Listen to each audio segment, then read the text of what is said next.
예, 할렐루야. 예, 하나님의 사랑과 평강이 함께 하시길 예수님의 이름으로 축원합니다. 예, 오늘 말씀의 제목은 하나님께 소망을 두는 자라는 제목으로 함께 말씀을 나누면서 주님의 또 음성을 듣도록 하겠습니다. 우리가 살고 있는 세상에는 여러 가지로 참으로 원치 않지만 어려운 일들이 참 많습니다. 오늘 이 시인도 자기의 불안을 말하고 있습니다. 참으로 이 시인이 지금 마음에 많은 갈등과 고통을 당하고 있습니다. 또한 이 시인이 지금 정말로 마음이 많이 상해 있는 그런 상황입니다. 그런데 이러한 상황 속에서 이 시인은 불안의 극복을 소망의 하나님을 얼굴을 바라고 또 구하는데 그런데 또한 이 집중을 하고 있는 것을 볼 수 있습니다. 우리가 참 이 세상에 살아갈 때에 우리도 불안하고 또 참 힘든 그런 내가 감당할 수 없는 그런 어려운 그런 고통의 고난길에 고난과 환난이 우리를 덮칠 때가 있습니다. 그럴 때 사실상 우리가 그 고난으로 인해서 심히 불안해하고 또 마음이 좌절되고 또 마음이 정말 깊은 수렁에 빠지는 것 같은 그러한 고통 가운데 어둠 속에 처할 때가 있습니다. 그런데 그럴 때에 이 시인처럼 우리도 정말로 이 다른 것을 찾기보다 이 소망의 하나님, 그 하나님께 소망을 두고 또한 그 하나님께 얼굴을 구하는 그런 우리가 되어야 될 것입니다. 이 시인은 하나님이여 사슴이 시냇물을 찾기에 갈급한 같이 내 영혼을 주를 찾기에 갈급하나이다 이렇게 고백을 하고 있습니다. 그는 하나님이 함께 하시고 계심을 믿었습니다. 하나님은 이 시인의 형편과 처지를 다 아시고 계시는 것을 믿었습니다. 또한 함께 하시고 계시는 것을 믿었습니다. 하나님이 이 시인의 마음도 상황도 다 아시고 계십니다. 그 사실을 이 시인은 누구보다도 잘 알고 있습니다. 그래서 이 시인은 사슴이 시냇물을 찾을 때 그 시냇물이 있는 시냇물을 찾을 때에 정말로 간절히 갈망하면서 이 사슴이 정말로 시냇물을 찾기까지 그 갈급함으로 달려가는 그런 심정으로 하나님이 그 시냇물인 것처럼 그렇게 정말로 사슴이 목마를 때 그 갈급함을 만족시켜 주듯이 그의 지금 갈급한 심정 그 마음을 충분히 이루어 주시고 또한 시원케 해주실 것을 믿었습니다. 그런 하나님이 그와 함께 하심을 믿었습니다. 하나님은 이렇게 사모하는 영혼을 만족해 하시는 분이십니다. 인생은 진정한 고난 앞에서 더욱더 단단해지고 성숙해지는 것을 믿어야 합니다. 그때야 우리가 목마른 사슴같이 하나님을 갈망하게 되는 것입니다. 2절에 보니까 내 영혼이 하나님이고 살아계시는 하나님을 갈망하나니 내가 어느 때에 나가서 하나님의 얼굴을 배울까 이렇게 기도하고 있습니다. 이 히브리어 참회하로 이 갈망하나니는 그 뜻은 목이 탄다라는 뜻입니다. 이는 보통 사막에서 물이 없어서 목말라하는 사람의 극심한 갈증을 이야기할 때 쓰이는 단어입니다. 그러니까 하나님을 갈망한다라는 것은 하나님의 은혜를 갈급한 심정으로 간절히 바라는 그런 마음입니다. 그러니까 이렇게 황량한 사막에서 오아시스를 간절히 찾듯이 하나님을 소망하며 그 하나님의 얼굴을 보기를 갈망한다라는 것입니다. 목마른 사슴이 시냇물을 찾기에 갈급한 같이 주를 찾기에 갈급한다라는 것은 이 압살롬 아들의 그 반역을 피해서 다니는 이 다윗의 기막힌 처지를 그 배경으로 하고 있습니다. 그가 사울에게 쫓겨 다녔던 것은 그래도 이유가 있고 까닭이 있기 때문에 정말로 그래도 그가 도망 다니면서도 정말 마음이 그래도 그렇게까지 힘들지 않았습니다. 왜요? 하나님께서 자기를 기름 부은 종으로 세우셨고 또한 분명히 이제 그 사울 다음에 이제 왕으로 세울 것을 믿었습니다. 그런데 이 사울왕의 악신이 들어서 이 사울왕이 자기를 죽이려고 하는 그런 상황이었기 때문에 그는 하나님께 모든 것을 맡길 수 있었습니다. 그러면서 이제 사울 왕을 하나님께서 하나님의 뜻대로 하나님 때에 하나님께서 어떻게 그 사울 왕을 이제 왕으로서 끝을 내게 하시고 자연스럽게 하나님께서 자기를 왕으로 세워주실 것을 믿었습니다. 그때까지 그는 기름 부은 하나님이 세우신 그 왕에게 자기는 그 죽을 기회가 여러 번 있었음에도 불구하고 원수를 갚을 그런 상황이 여러 번 있었음에도 불구하고 그는 절대로 그 자신이 손을 대지 않았습니다.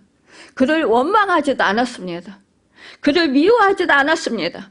왜요? 하나님께 모든 것을 맡겼기 때문입니다. 하나님께서 모든 형편을 아시고 계시기 때문이라고 믿었습니다.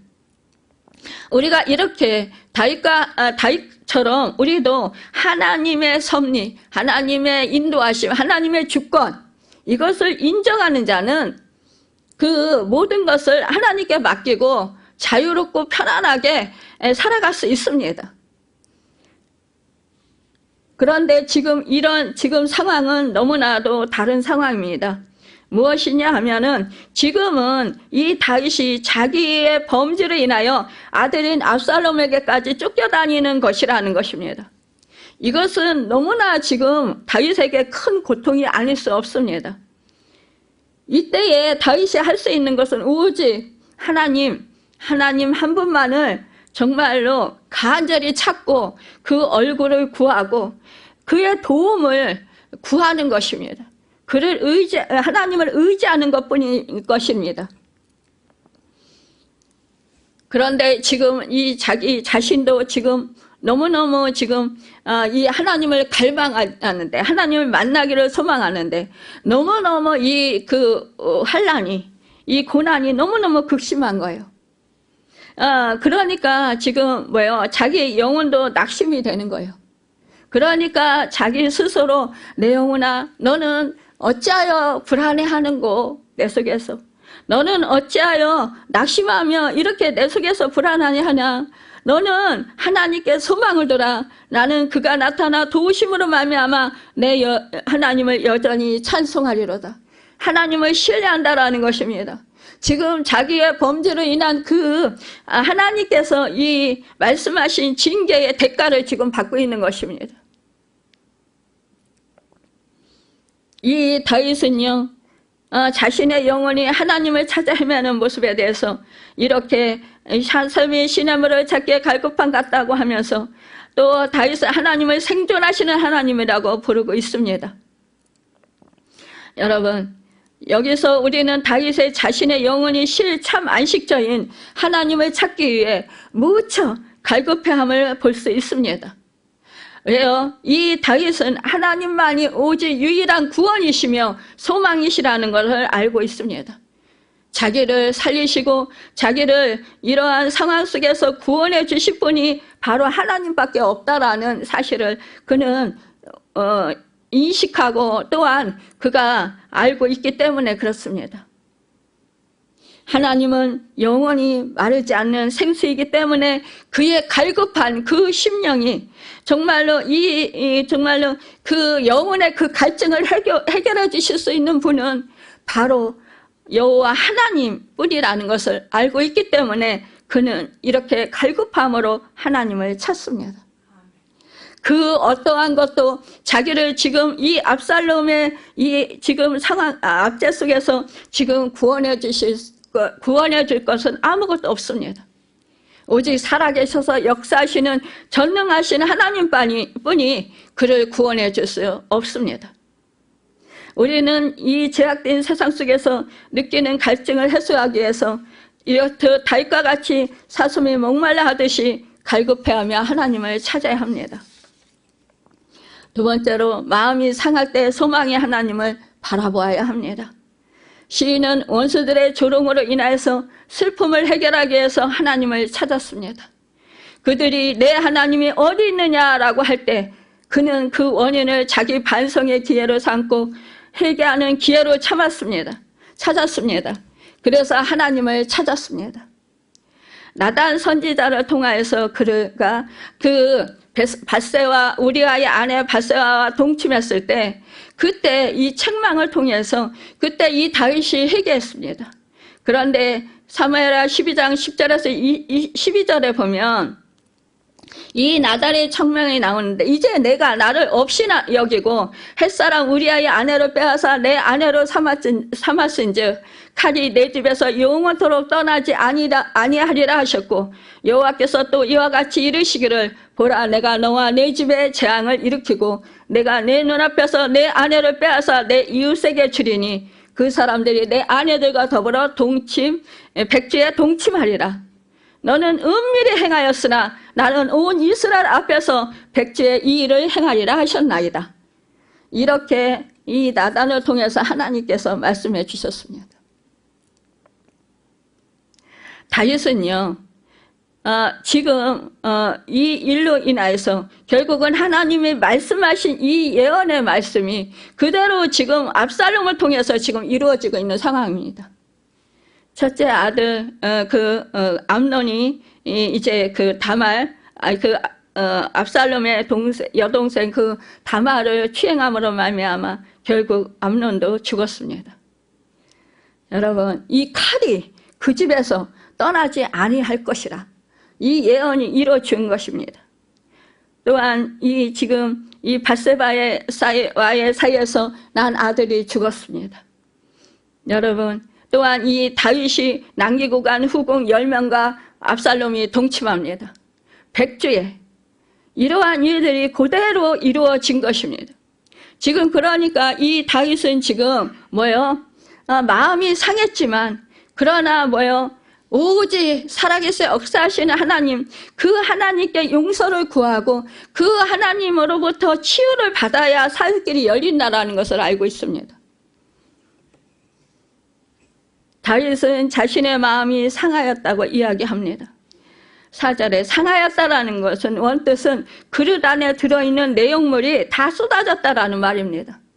여기서 우리는 다윗의 마음과 혼이 다 빠져나가서 버려서 허탈한 상태가 되었음을 깨달을 수 있습니다. 그러니까 좌절과 낙심이 아주 그냥 층층이 그렇게 그를 눌러서 덮어서 그는 정말로 마음이 너무너무 힘들다라는 것입니다. 고통 가운데 눌려 있다라는 것입니다. 여러분, 내가 전에 성의를 지키는 무리와 동행하여 기쁨과 사절음 감사의 소리를 내며 그들을 하나님 집으로 인도하였더니 이제 이 일을 기억하고 내 마음이 상하는도다. 그때 하나님의 집에서 정말로 평안하게 하나님을 기뻐하면서 예배드렸던 그때 정말 하나님과 관계가 친밀해지고 정말로 하나님과의 관계가 아주 가까워졌을 때 그때 너무너무 좋았다라는 거예요.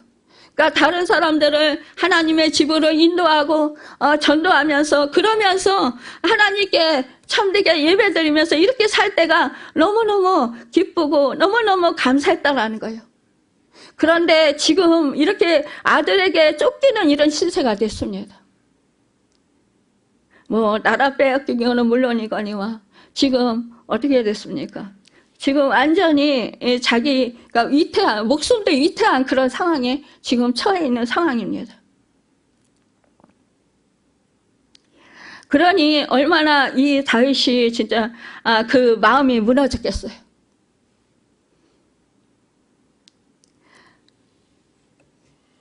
그래서 이 다윗은 이렇게 정말로 회개하는 마음, 낮아지는 마음으로, 겸손해진 마음으로 이렇게 그 고통 가운데서 대응하는 것을 보게 됩니다. 사무엘하 16장 8절에서 13절에 보면 시므이가 사울의 집을 멸하였기 때문이라고 하면서 돌을 던지면서 저주합니다. 사울 족속의 모든 피를 여호와께서 내게로 돌리셨도다. 그를 이어서 내가 왕이 되었으나 여호와께서 나라를 내 아들 압살롬의 손에 넘기셨도다. 보라, 너는 피를 흘린 자이므로 화를 자초하였느니라. 그렇게 말하니까 이 수르야의 아들 아비새가 이 죽은 개가 어찌 내 주 왕을 저주하리까? 그러면서 청하건대 내가 건너가서 그의 머리를 베게 하소서라고 청을 해요. 그러니까 이때 왕이 이렇게 말합니다. 수르야의 아들들아, 내가 너희와 무슨 상관이 있느냐? 그가 저주하는 것은 여호와께서 그에게 다윗을 저주하라 하심이니 내가 어찌 그 생명을 해하려 하거든. 하물며 이 베냐민 사람이라. 여호와께서 나에게서 내 몸에서 난 내 아들도 나를 해하려고 하는데 어찌 이 베냐민 사람이냐 이거예요. 여호와께서 그에게 명령하신 것이니 그가 저주하게 버려두라. 그래, 지금 하나님의 예언이 이 나단의 선지자를 통해서 내 그 죄의 대가를 지금 하나님께서 이 사람들을 통해서 나를 징계하신다.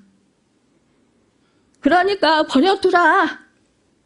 나는 달게 이 징계를 받겠다 이겁니다.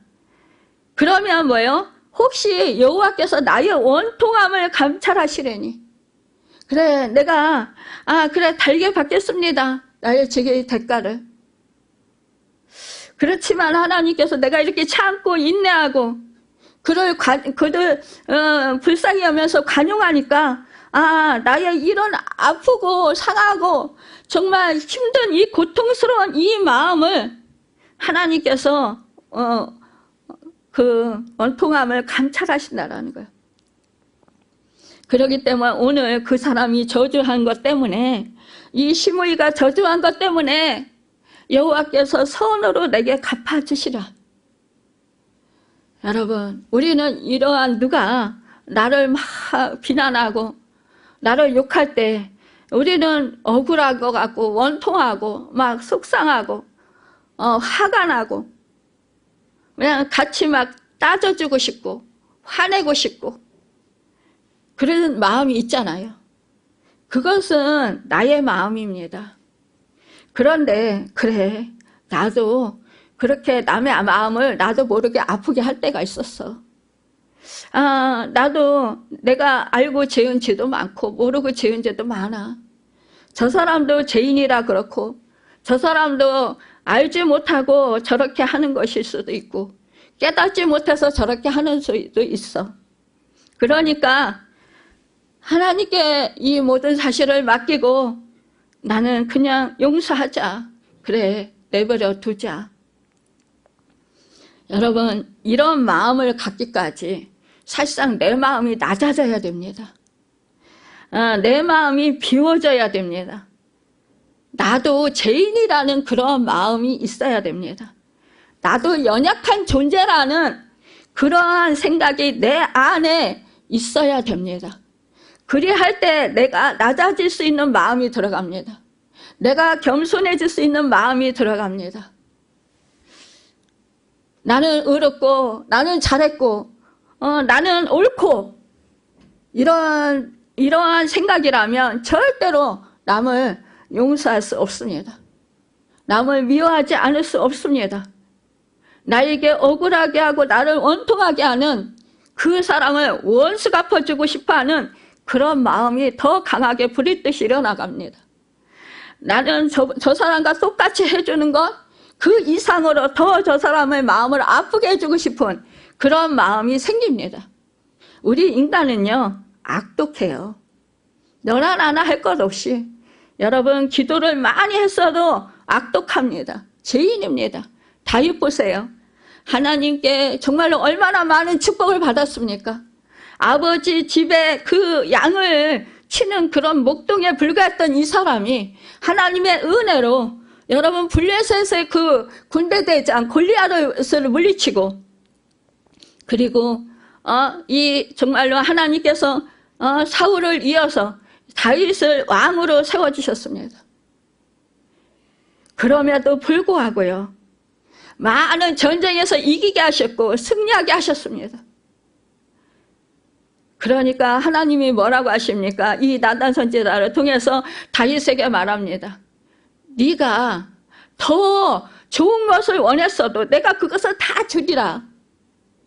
그랬을 텐데 네가 어떻게 그렇게 그 하나밖에 없는 그런 네가 너에게 충성하는 그 신하 우리아의 그 아내를 네가 범죄하느냐. 여러분, 다윗과 같은 사람도 죄를 짓고 범죄한다면 우리 누구나 죄를 짓고 범죄할 수 있습니다. 그래서 우리 인간에게는 선한 것을 찾을 길이 없습니다. 그래서 우리 주님이 십자가에서 못 박혀 우리의 죄를 사해 주시기 위해서 죽으신 것입니다. 여러분, 주님의 그 십자가의 사건이 아니고 주님의 그 은혜가 아니면 우리는 죄사함 받을 길이 없습니다. 그래서 나는 죄인입니다. 죄사함 받은 죄인이라는 그런 인식을 가지고 살아야 합니다. 그럴 때 그래, 저 사람도 죄인, 나도 죄인. 그러니까 우리는 서로가 그래, 불쌍히 여기고 긍휼히 여기자. 이렇게 하면서 그 사람을 용서하고 그 사람을 참고 기다리며 또한 그 사람을 위해서 하나님을 더 깊이 알 수 있도록 또 성품이 주님을 닮은 성품으로 변화될 수 있도록 그렇게 기도해 줄 수 있는 것입니다. 다윗은 이 모든 것을 하나님께 맡기고 인간의 모욕감과 굴욕을 참으며 믿음을 끝까지 포기하지 않습니다. 왜요? 결국은 이 모든 것의 주권은 하나님께 있기 때문입니다. 인간적인 모든 소망은 다 끊어졌지만 왕의 신분에서 또 쫓겨다니는 망명자가 되어버렸지만 정말 한치 앞도 모르는 그런 순간에 오직 생명의 주관자 되시는 하나님, 모든 만물의 주관자 되신 하나님, 그 하나님만을 절대로 버릴 수 없었고 그래서 그는 정말로 온 힘을 다해서 그 기력을 다해 하나님을 소망하며 바라고 또 바라며 이렇게 얼굴을 구하며 노래하는 것입니다. 우리 성도는 하나님의 영광을 가질 때 가장 마음이 상합니다. 더욱 자기로 인해 자기 죄로 인해서 하나님의 영광을 가진다면 더 마음이 상하게 됩니다. 세상이 하나님을 부인하고 거역할 때에도 우리 믿음의 사람들은 마음이 상하기 마련입니다. 이런 때에 우리 믿음의 사람들이 더욱 소망의 하나님을 바라보아야 한다는 것입니다. 그런 일들로 인해 마음이 상하면 주를 바라봄으로 위로를 얻게 된다는 것입니다. 하나님의 생각과 우리의 생각이 다를 수 있습니다. 우리는 눈에 보이는 성공을 우리는 또한 내가 지금 형편이 편안하고 좋아야 지금 내가 믿음 생활을 잘하고 지금 내 형편이 정말 하나님의 은혜로 이렇게 축복받았다고 말할 수 있습니다. 그런데 다윗을 우리가 보면 삶에 보면 여러분 정말 하나님이 다윗을 축복해 주셔서 왕으로서 그 평안한 그런 시간을 갖게 되었습니다. 부족함이 없는 시간을 가졌습니다. 그럼에도 불구하고 그는 뭐예요? 정말로 그 상대방의 그 낮잠을 자고 편안한 상황 속에서 여유롭게 여유 있는 그런 생활을 하다가 그 건너편에 일어나서 나와 보니까 그 건너편에 그 목욕하는 여인을 보게 된 거예요. 그 여인의 그 몸이 얼마나 아름다워 보였는지 남의 아내라는 소리를 들으면서도 신하의 아내라는 소리를 들으면서도 그를 데리고 오라고 해서 그와 함께 동침을 하게 된다는 것입니다. 여러분, 이것이 여러분 성공이 아닙니다. 이것은 오히려 자기 인생을 파멸로 시키는 길이라는 것입니다. 그렇기 때문에요. 우리가 지금 무엇인가 잘되고 무엇인가 편안하다고 해서 나는 믿음이 좋아. 나는 지금 성공했어. 이게 아니라는 것입니다. 그렇다고 내가 지금 어떠한 일이 되는 일이 잘 안 되고 지금 병에 들어있고 힘든 일이 있다고 해서 여러분 내가 지금 실패한 인생도 아니라는 것입니다. 예, 하나님의 보실 때 여러분 어떠한 지금 눈으로 보시는가 여기에 딸려 있다라는 것입니다. 우리의 실패가 오히려 그것을 통해서 여러분 하나님의 놀라우신 그 축복 안에 거하는 시간이 될 수도 있습니다.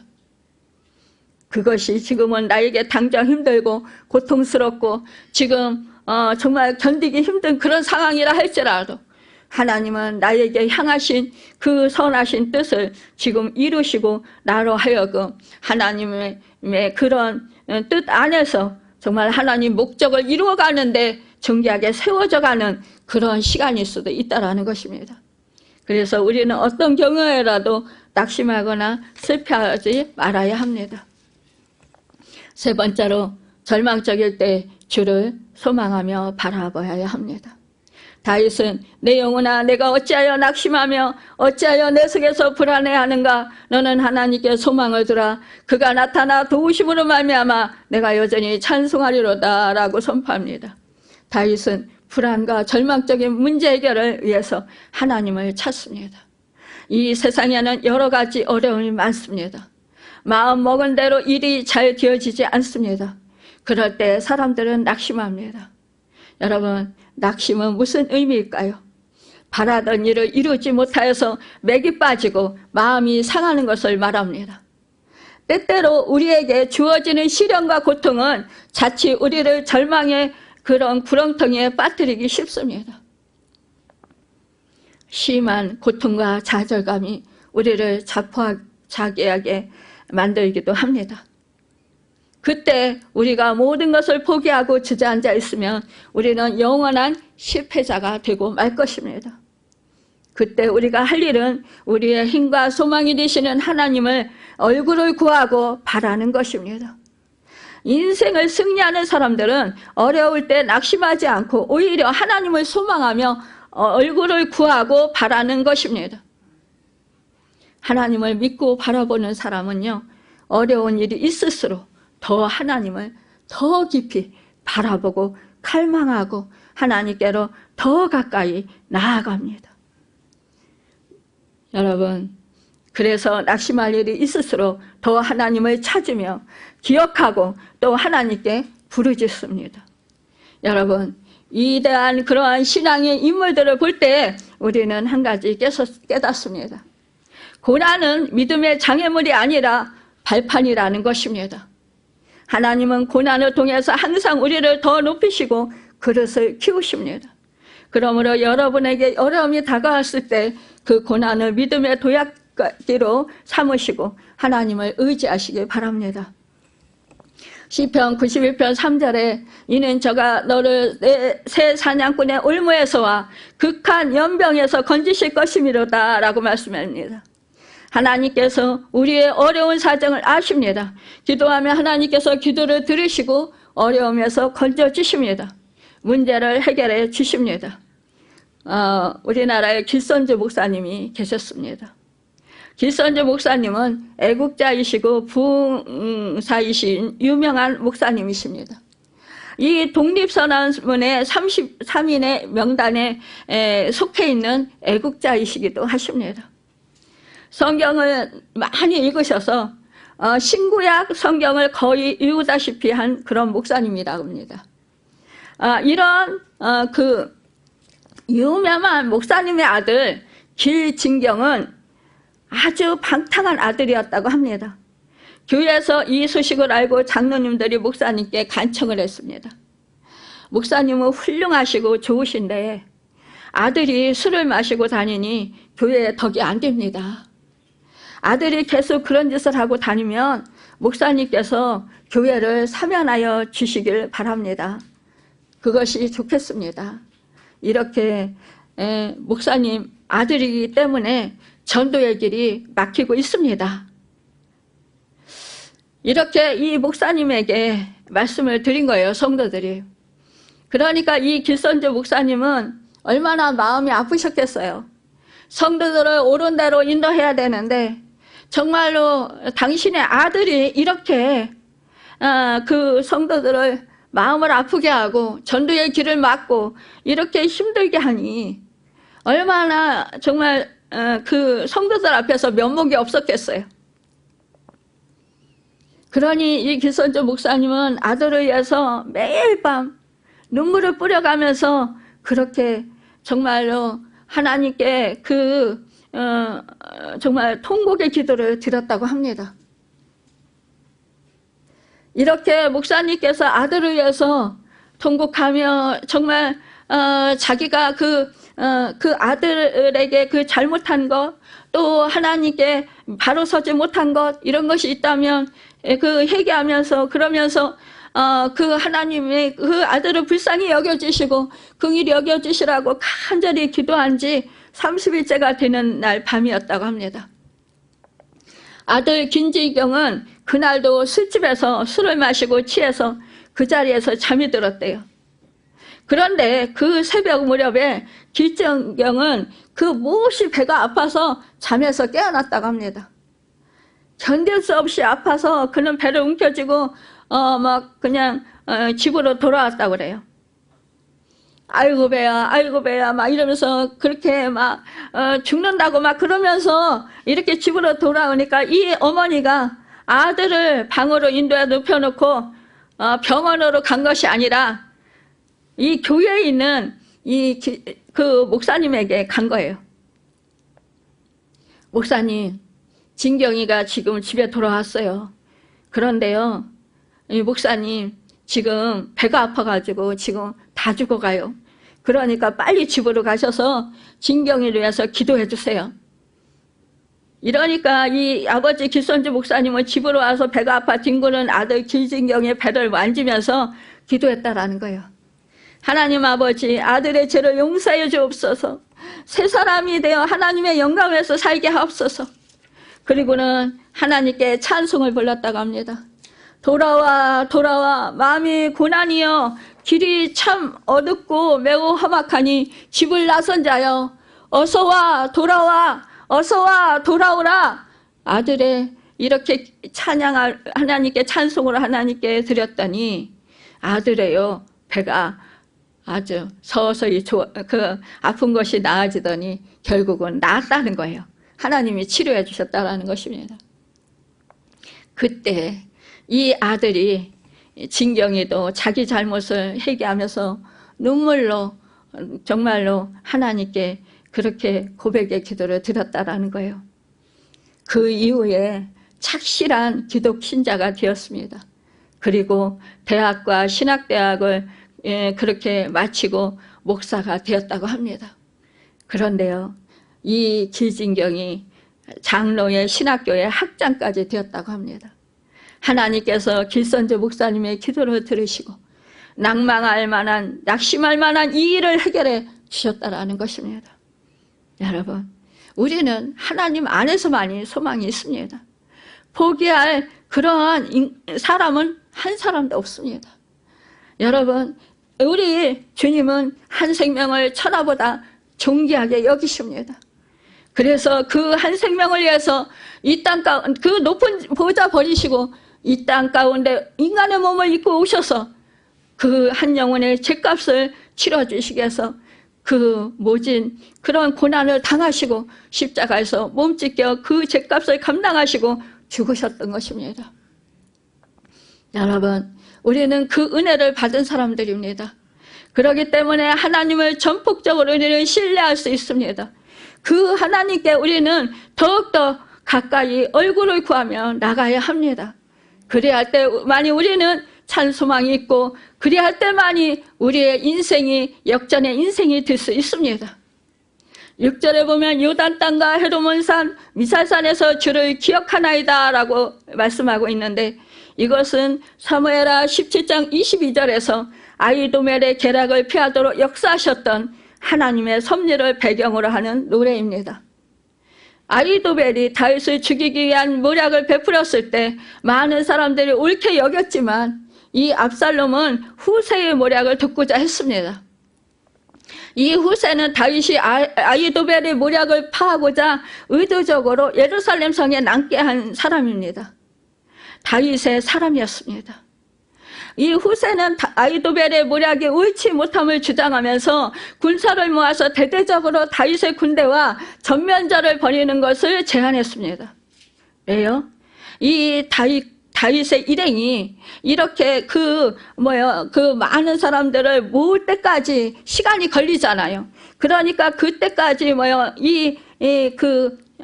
이제 이 압살롬의 그런 사람 추종자들이 해하지 못하도록 하기 위해서입니다. 빨리 피할 수 있게 하기 위해서. 다윗과 그 일행은 전쟁에 노련한 자들이므로 섣부른 공격은 오히려 화를 자초할 수 있다라는 주장으로, 그러니까 이 압살롬이 그 말을 믿었어요. 옳게 여겼어요. 그래서 후세의 모략이 아히도벨의 모략보다 낫다고 여겼습니다. 이 아히도벨의 모략은 정확하였지만 사람들이 그 모략을 인정하지 않아서 결국은 이 아히도벨은 헛것이 되고 마니까 결국은 그는 자살합니다. 이 광야 나루터에서 자지 말고 아무쪼록 건너가소서. 결국은요, 이 왕과 이 다윗 왕과 그를 따르는 그 모든 사람들이 함께 그 요단강을 건너갑니다. 그래서 새벽까지 한 사람도 요단을 건너지 못한 사람이 없었다고 합니다. 결국은 뭐예요? 다 위기를 외면하고 결국은 구원을 받았습니다. 이것은 뭐예요? 하나님이 이 다윗을 향한 목적을 이루시기 위한 계획이었습니다.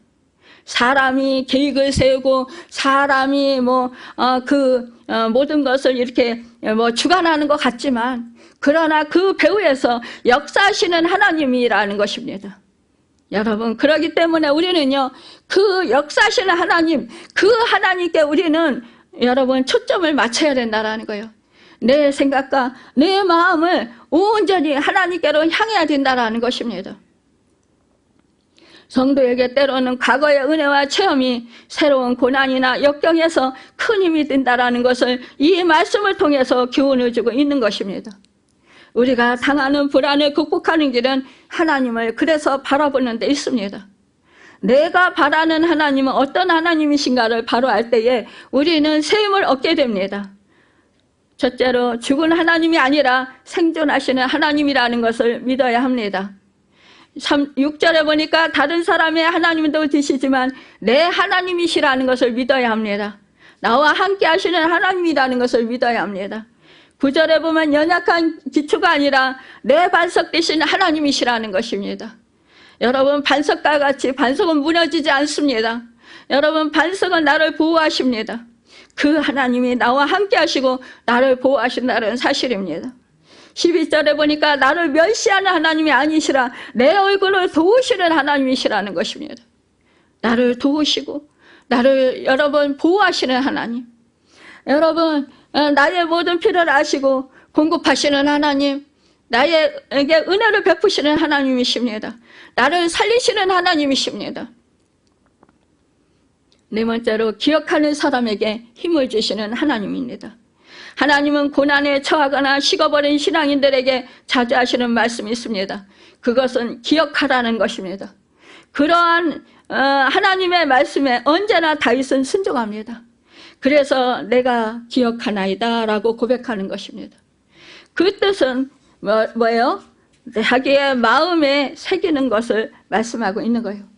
그래서 잊어버리지 않고 하나님의 은혜를 늘 생각하고 하나님이 예전에 베풀어 주신 그 은혜와 구원을 생각하면서 말씀을 생각하면서 그 말씀을 붙들고 일어서겠다라는 것입니다. 자신의 경험으로 이야기하고 있는 것이 아니라 하나님의 변함없는 성실한 노력과 사랑을 기억하고 의지하겠다라는 것입니다. 구전에 보니까 내 반석이신 하나님께 말하기를 어찌하여 나를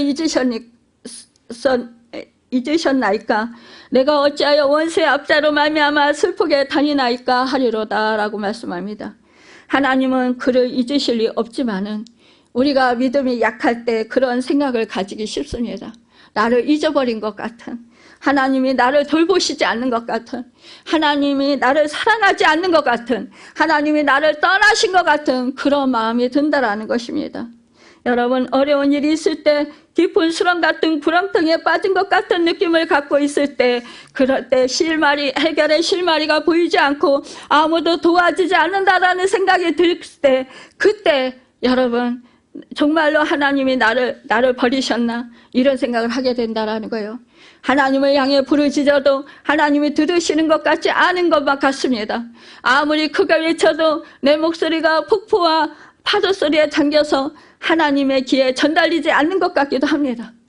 그러나 하나님은 아무리 큰 소리 속에서도, 폭풍 속에서도, 여러분 그 천둥 소리 안에서도 나의 작은 신음소리도 다 들으시고 계십니다. 그 해양 구조원에게요, 어떤 사람이 이렇게 물어봤대요. 아니, 저렇게 사람들이 막 즐겁게 소리치면서 놀고 그러는데 어떻게 그 위기에 빠진 사람이 이렇게 알고 구원할 수 있습니까? 구조대가 구원할 수 있습니까? 이렇게 물어봤대요. 그러니까 그 해양 구조원이 이렇게 말했다는 거예요. 저렇게 많은 사람의 소음소리가 들려도 간절하게 죽음 앞에서 그 고통 속에서, 위험 속에서 간절히 부르짖는 그 기도, 살고자 하는 그 열망의 그 소리는 자기들한테 들린다는 거예요. 그래서 찾아서 그 사람을 구조하게 된다, 이렇게 말했다는 거예요. 여러분, 하물며 해양 구조대원도 그런 마음인데 우리 하나님은 오죽하시겠어요? 하나님은 여러분 정말 한 사람 한 사람 그 작은 신음소리에도 응답하시는 하나님이십니다. 다 하시고 계십니다. 하나님이 나를 그래서 기억하고 계신다라는 것을 여러분 의심하지 마시길 바랍니다. 우리는 그 하나님을 여러분 기억해야 합니다. 그래서 밤낮으로 하나님께 기도해야 합니다. 어찌하여 나를 잊고 계십니까? 어찌하여 원수가 나에게 압력을 넣고 슬프게 다니게 하십니까? 이처럼 탄식하며 기도하지만 여전히 내 마음속에서는 하나님이 도와주실 것이라는, 하나님이 구원해 주실 것이라는, 하나님이 나를 살려주실 것이라는, 하나님이 나를 치유해 주실 것이라는 그 믿음을 가지고 있어야 한다는 것입니다. 하나님은 이 탄식하는 그 소리를 들으시고 힘이 빠진 사람에게 우리 하나님이 강한 오른손으로 붙들어 주셔서 세움을 주십니다. 여러분, 그래서 이기게 하십니다. 다섯 번째로, 기도하고 소망을 바라는 사람을 도와주시는 하나님이십니다. 10절에 내 뼈를 찌르는 칼같이 내 대적이 나를 비방하여 늘 내게 말하기를 내 하나님이 어디 있느냐 하도다 라고 합니다. 사람들이 종일 나더라 하는 말이 내 하나님이 어디 있느냐 하니 내 눈물이 취하러 내 음식이 되었도다. 여러분, 정말 이런 비난을 받을 때 이 얼마나 눈물이 나겠어요? 얼마나 가슴이 아프겠어요? 얼마나 슬프겠어요? 그러니까 눈물이 자연적으로 흘러나옵니다. 더구나 이 다윗이여 자기 죄로 인해서, 이런 범죄로 인해서 이런 대가를 받는다 할지라도 그래도 얼마나 가슴이 아픕니까? 정말로 다른 사람도 아닌 자기 자식인데요. 이럴 때 얼마나 진짜 그 가슴이 그 상처로 인해서 갈기갈기 찢어졌겠어요. 얼마나 아프고 정말 쓰리고 그 마음은 이루 말할 수 없었을 것입니다. 그 누구에게도 표현할 수 없는 그런 심정이 되었을 것입니다. 그런데 여러분, 이러한 사람들이 정말로 자식까지 이러는데 남이야 오죽하겠어요. 그러니까 얼마나 그 마음에 정말 그 슬픔이 얼마나 컸겠어요. 그러니까 당연히 그냥 가만히 있어도 눈물이 나왔을 것 같아요. 가만히 있어도 가슴이 터져 나갈 것 같이 그렇게 정말 슬픔이 가득 찼을 것 같아요. 그러니까 이 눈물이 흐르다 보면 눈물이 어떻게 돼요? 코에도 들어가고 그냥 입에도 들어가고 막 그러잖아요. 그냥 아래에서 위에서 솟구쳐 올라오고 그냥 정신이 없잖아요. 그러니까 음식이 되었다라는 거예요. 자기 눈물이요. 자기 눈물이 눈에서 나와서 입으로 들어가서 코로 들어가서 그것이 자기 음식이 될 만큼 그렇게 정말로 주야로 그렇게 그 눈물이 자기를 그렇게 많이 흘러서 그런 울었다라는 것입니다.